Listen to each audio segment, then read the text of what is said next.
What going on? Marvelous J. What going on? Hey, hey, now tell us what going on? Hey. Loud packing lean, ball shit in my jeans. I came up, brought my team, got the same niggas with me on that loud packing lean.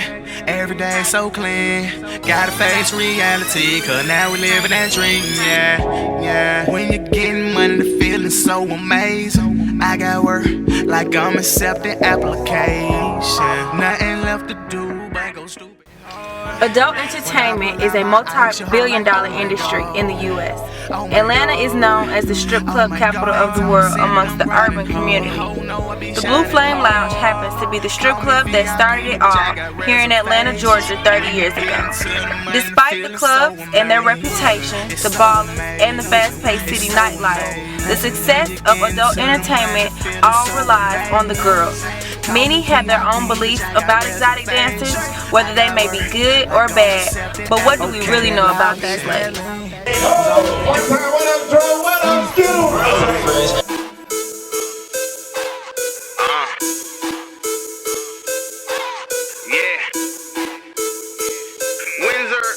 I see the mama bounce it up and down like a jumping jack. Looking at that, I'm trying. About yourself and your upbringing. Well, my name is Kamisha Barrett. I am 26 years old. I was born and raised in Atlanta, Georgia. With my mother. My father wasn't there. My mother raised 4 children on her own. 2 girls, 2 boys. We weren't from the hood or nothing like that. We were pretty wealthy. My mom has been in the industry for a long time, so I came up good. That was okay. St. Louis, Missouri. I was raised here in Atlanta, but I been here since forever. People tell me that don't say you from St. Louis, say you from Atlanta, GA, cause you know I grew up here. I've been here since I was 3, so I grew up in the suburbs. I ain't grew up in the hood or the stereotypical thing that they say about dancers, that we grew up being molested and all that other craziness. I grew up in a nice home with my mother and my father. So I grew up pretty well. Do you have an outside career? Yeah, I work for Hughes Telematics. I'm an engineer. I install software. I make sure that, basically it's like OnStar, I make sure that your backline is linking up to your vehicle when you push your OnStar button to make sure you connect. So you're not lost anywhere, you're well connected with your services. I think I would ever grow up being a dancer, but me and my friends, it never happened like that, but my friends, we always used to joke and say, man, we gonna be dancers when we get older, like, but I never think I would be one. So How old are you? I'll be 25 in May. Do you have any kids or outside careers? I don't have any children, but I do have 2 different careers besides dancing. I own a hair salon / barbershop. Me and my significant other own a salon and a barbershop. And then I own a lip gloss line. What's the name of your lip gloss line? The name of my lip gloss line is Sugar Sweet Lip Gloss. Poppin'. All the girls wear it. Skittles is a supporter of Sugar Sweet's lip gloss. So it's doing pretty good actually. Why and when did you start dancing? I started dancing when I was in hair school about 7 years ago. So I've been dancing about 7 years. Why did you start? Why did I start? It was just something to do. At that time, I was actually a manager at a clothing store when I started dancing, and I actually did an amateur contest, won, and I quit my job the next day, and I started. Because dancing is it's nothing like it used to be. It's not worth it. Do I regret it? No.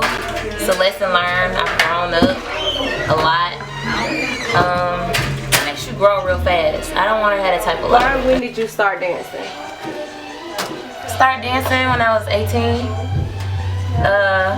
Blue Flame. It's one of the first places I started dancing. I came for an amateur night contest on a Thursday, and I didn't even have to enter into the contest. They hired me right then. So me and my homegirl just linked up one night. We was driving. We were young, had our license. We like on the prowl. Be realistic too. So just quitting dancing and dancing is funding things that you want to do in your future would be crazy. So, you know, I'm still doing it to fund what I need to fund for right now. What is the best and worst part about being an exotic dancer? The best part about dancing is the money. It's the money. The worst part of dancing is the negativity. Because when you come to work, you really be like, okay, I'm gonna go in here, I'm gonna block everybody out, I'm gonna be positive, but it doesn't really happen the way that you want it to happen because you have to deal with a whole bunch of things that come with it, like the guys being disrespectful, the women being disrespectful, the girls, your peers as dancers being disrespectful. So that would be my con for dancing. What do you feel is the biggest misconception about dancers? The biggest misconception about dancers is that we're all freaks. That we not all hoes. I ain't no hoe. I ain't no hoe. That we're all freaks. We all sleep with everybody. I got one man. Right. That we don't have anything going on besides the club, and we grew up being molested. That's why we're dancing. And a lot of these girls in here are using this dancing for stepping stones to get somewhere else. Right. So that's the biggest stereotype. You say you can, well baby show and prove. Don't talk about it, make it do what it do. I got a suite, you can meet me at the room. Got plenty loud, plenty drink that you can't consume. Get right, bet you gotta get right.